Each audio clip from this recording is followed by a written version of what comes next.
Welcome back, y'all. Finally got at least a partly sunny day after a week or so to shoot another video. And it'll be 2 weeks ago tomorrow. I had my left hip replaced with a stainless steel one. So, if any of you familiar with Armored Core, I am now Human Plus. Thought that was kind of funny. Also being a member of a lot of different Facebook Airgun shooter, target shooter, hunter, whatever pages. Well, there's one called DAG, Disabled Airgunners, or Disabled Airgun Shooters, however you want to think of it. I've mentioned these things a little bit here and there in all these airgun shooter videos of mine. And about how I walk around with a cane, and Ford took my youth, gave me a cane, blah blah blah, yada yada. Well, the truth is, folks, I'm like tens of thousands out there that some of them are ex-Marines, ex-Army, and ex-snipers, etc. Well, I'm none of that. But I do come from a military family. My father was a Seabee during World War II in the Philippines. And he passed on that can-do attitude to us. Sometimes had to pound it in physically, but that's another story. So, living my life that way got me in my current condition. Taking up the slack where other people wouldn't work, and I've done the work up to 4 or 5 people before, and all day for a couple of days, I might add. So my second lumbar disc is out of whack somehow. Both hips are shot, and only about 2-3 years ago they found out and admitted that walking around on rebar reinforced concrete all day working is bad for you. They talked about your various back joints, your hip joints, this joint, that joint, blah blah blah. And I'm like, no duh.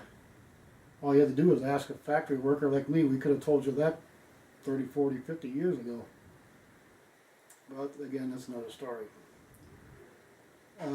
How that applies here is the fact that it's hard for people like us to get around and get out in the field to hunt. Yes, they have off-road wheelchairs and stuff for that sort of thing, but they're really otherworldly expensive.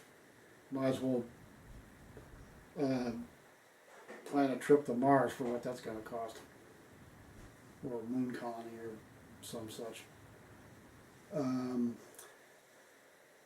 I couldn't walk about 20-30 feet with a cane slowly without being in extreme pain and huffing and puffing and sweating like an old workhorse. So I spent 10 years sitting in this dang chair. I retired because of my medical problems, and Ford was offering buyouts to us senior employees, so I took it. So anyway, a year ago February, they were going to do the surgery on my left hip, and they found out I had these 2 large old blood clots in my thigh, the femoral and ephemeral artery, the main arteries that run up your legs through your sides to your brain and all that. And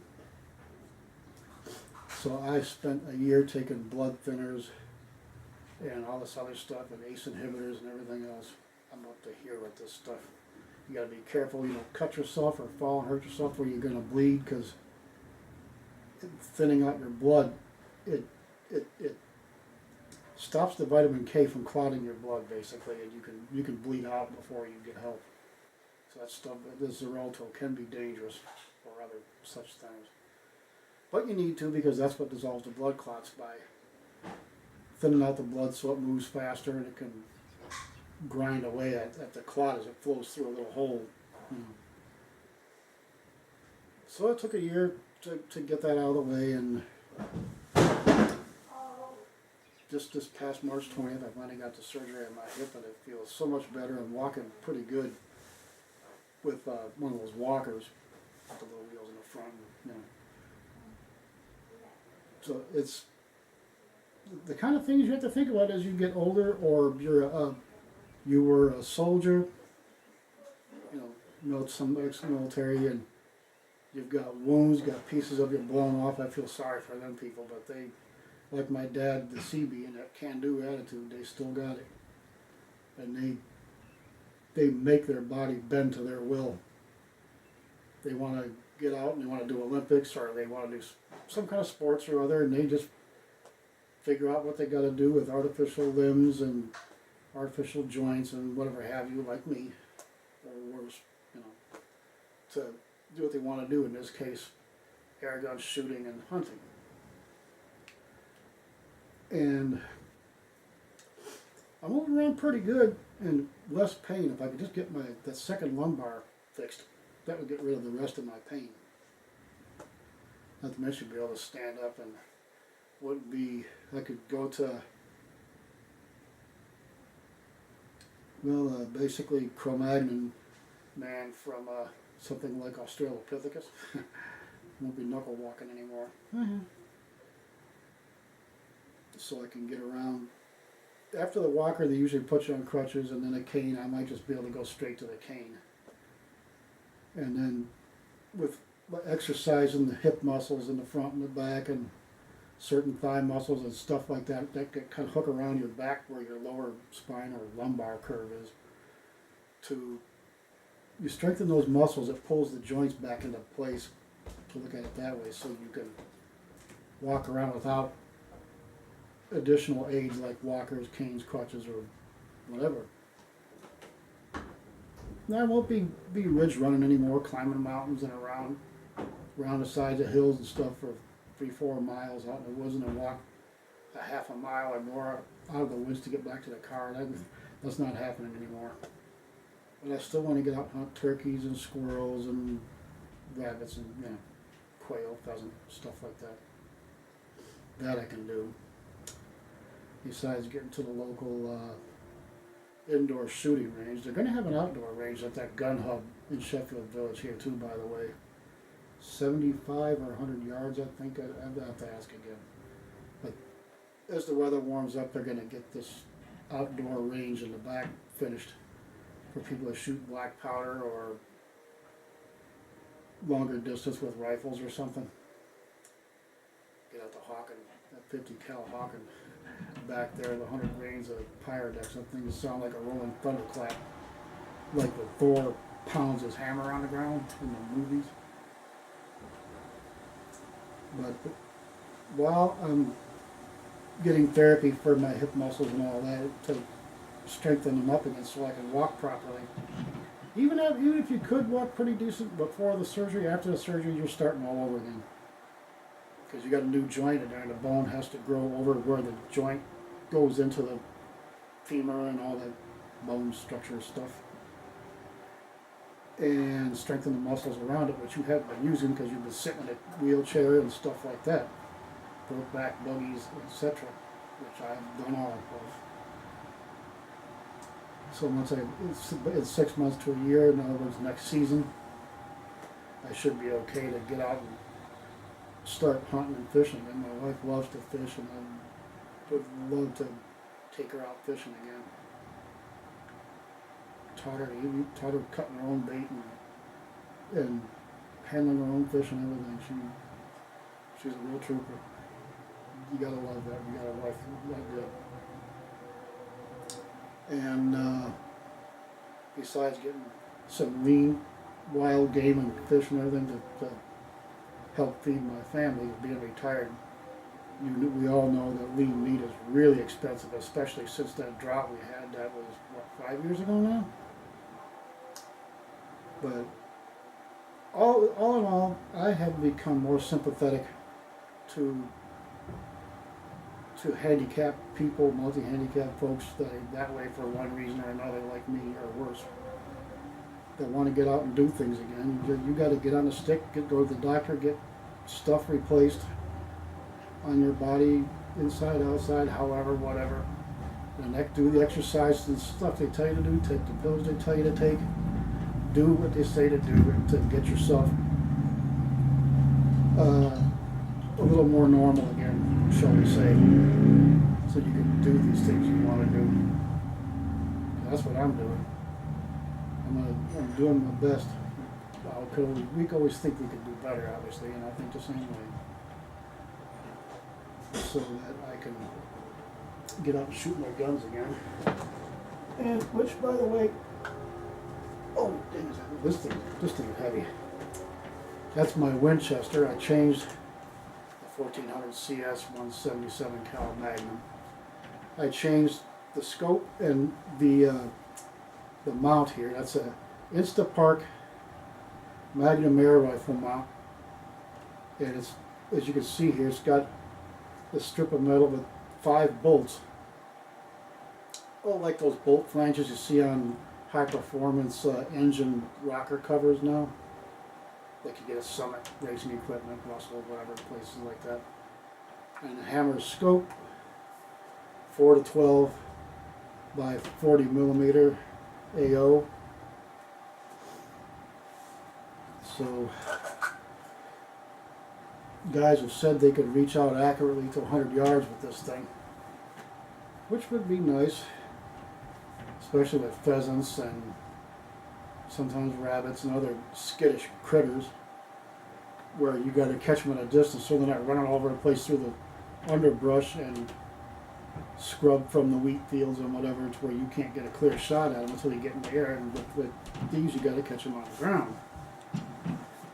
And taken, as you can see, I took the bipod off. That's saving about 2 pounds maybe. It shifted the center of gravity back to right in here for that artillery hold.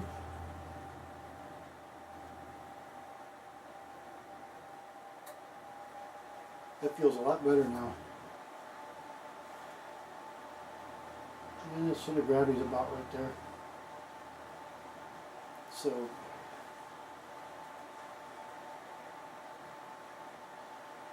and that's a standard mil-dot scope. And in a 40 millimeter adjustable objective here, that just makes everything nice and clear and a great big sight picture. I got to test some more pellets with that one. Oh,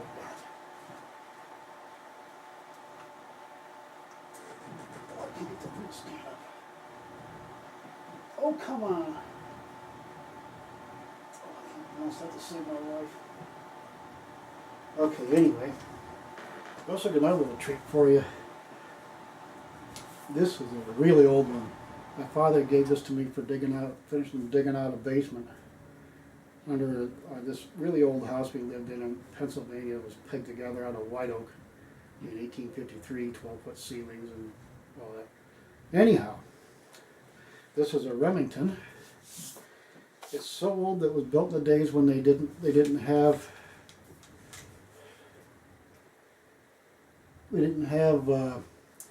serial numbers and whatnot. It's semi-automatic 22 long rifle, and it's kind of cool. On the barrel right here, it says long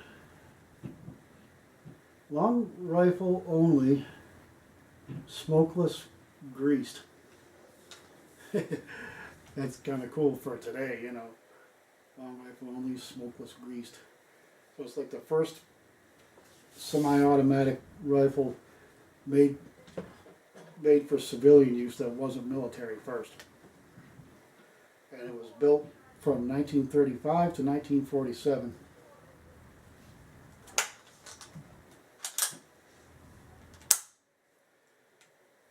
It's got this thing here. I think you pull the bolt back and you push this switch here one way or another. It holds the bolt open so that's your safety, I guess.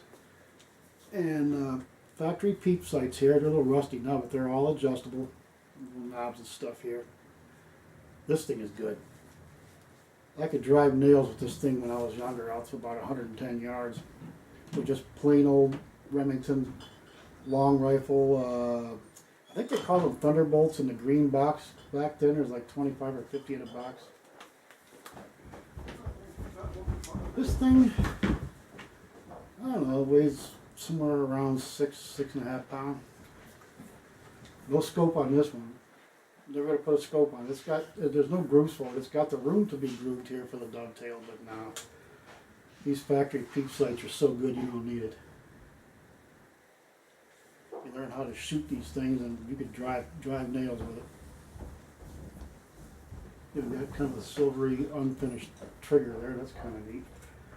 It's got the sling swivels already built in.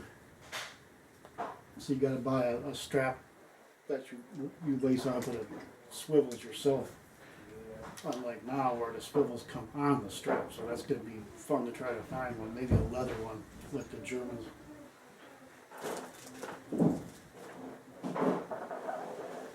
So,